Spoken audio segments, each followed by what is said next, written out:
YXBob left me a comment asking, what can you do to make things stick for long term? Besides reviewing, because of course reviewing is the easiest way to make things become long term because you always bring those images up, you see your stories, and so the more you see it, of course it'll be easier to remember for longer. But besides that, he was asking about detail, senses, things like that. So let's take detail, being really detailed. So right here we have this church, I believe. And so let's say you have your story and you're creating it in this amount of detail. You have all these different little statues, you have all these windows, and you know how many windows you have. So here's the thing.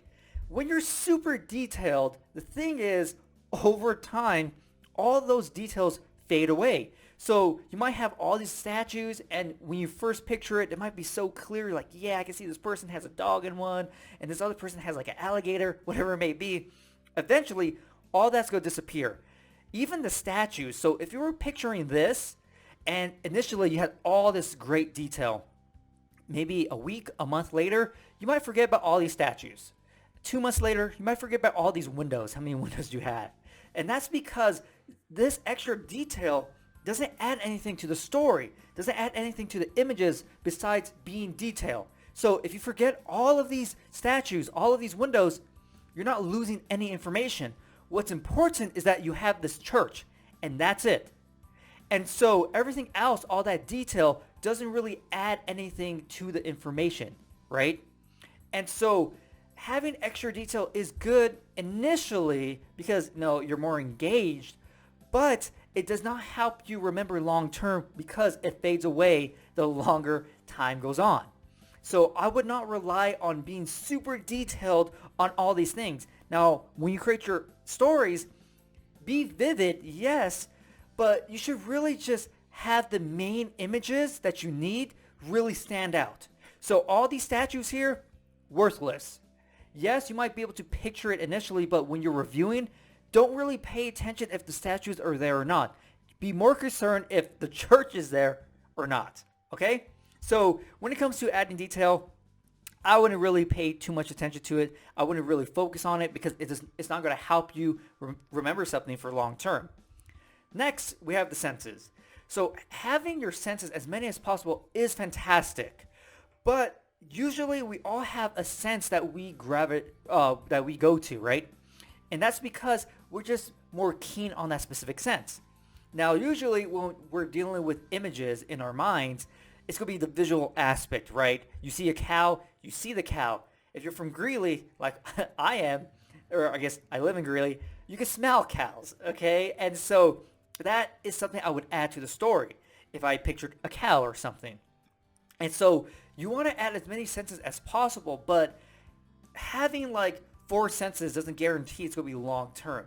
Because just like with the detail, some of these senses might fade away because when you initially created your stories and your images, you might have a few senses you use. And so if you try to add additional senses that you're not really used to using all the time, then of course those senses are going to fall away. And so it's kind of the same thing with the detail. When you try to force extra stuff into your stories and your images, that stuff that you kind of forced is going to disappear with time.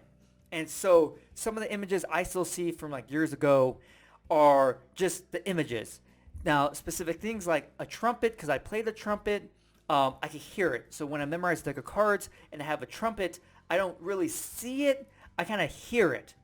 And so for me, it kind of varies on what I'm picturing, what sense I'm going to be using. Like right now, I don't know what a cow tastes like. Like a hamburger, yes. But like literally what a cow tastes like, I don't know because I don't go around licking cows. And so I can't really use that sense. So some of these senses are kind of restricted to begin with because you don't know what that sense feels like for a specific image or story. So you can't really use it.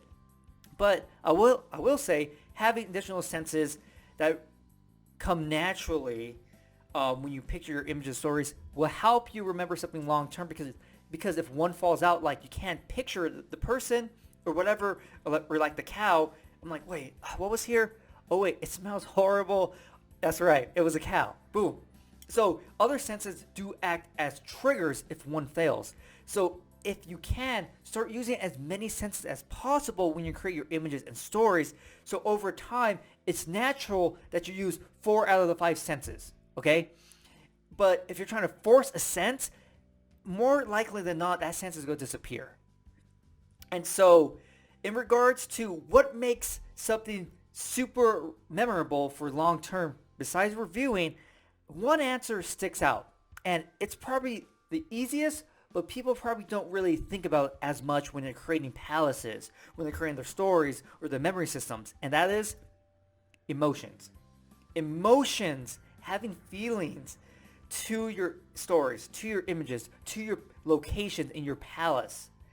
That is going to make everything so much easier to remember long term. And is the simplest thing you can do besides reviewing.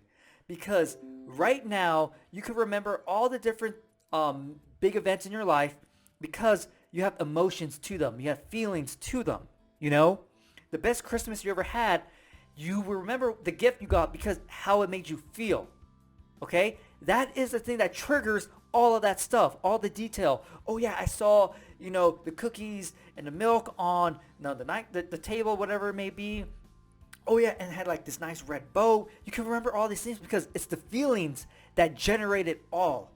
And so when you're creating your stories and your images, have feelings. So with your memory systems, if you're creating images and you just want an image just because it's there, because you need an image to finish your system, guess what? Yes, you can remember it, but it's going to be a little bit harder than something that you have an emotion attached to. So if you have something like your mom or grandma, man, you can feel love, something like that towards them, so it's going to be easier to remember them. That's why you want to have emotion as much as possible in everything you do when it comes to memory techniques.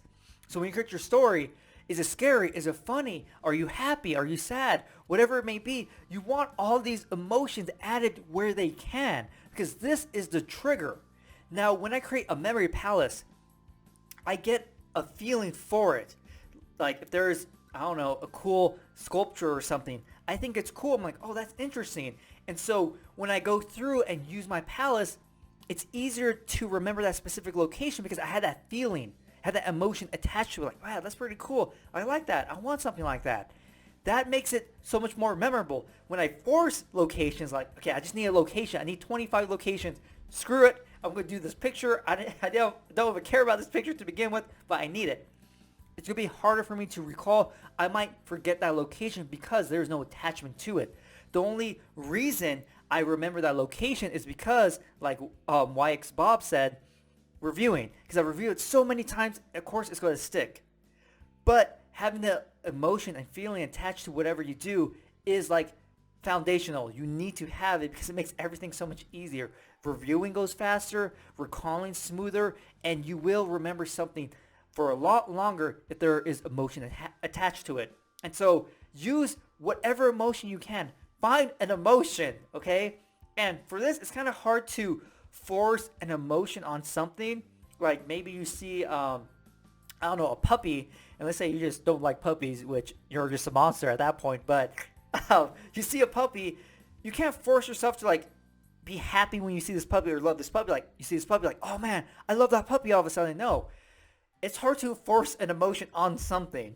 And so you really have to dig down deep and find some sort of connection with whatever you're picturing, whatever location you create, whatever image you use for your memory system. All that's going to make everything so memorable. Even when I took a long break from using my memory systems, like my number system or alphabet system, I was able to get back to recalling them pretty quickly because I put so much time in trying to find an emotional connection to each of the people I have for my number system. And so that's why it's so easy for me to remember that. Even though I take a year off of training for a competition, I'm still able to bring that up. I'm like, oh yeah, that's easy, that's great. And so add emotion to whatever you're doing. That's going to be the easiest way to make something long term, okay? Besides that, when it comes to, detail, not really. Census, no. Yes, in some aspects, but other times, not really. But emotion is something that's always going to be there. That's always going to be strong regardless of what you're picturing and what information you're trying to learn. So my answer to your question, YX Bob, is add emotion, okay? Guys out there, guys, girls, whatever you're trying to do, add emotion to whatever you're trying to memorize. So hopefully you enjoyed this video, and I'll see you next time.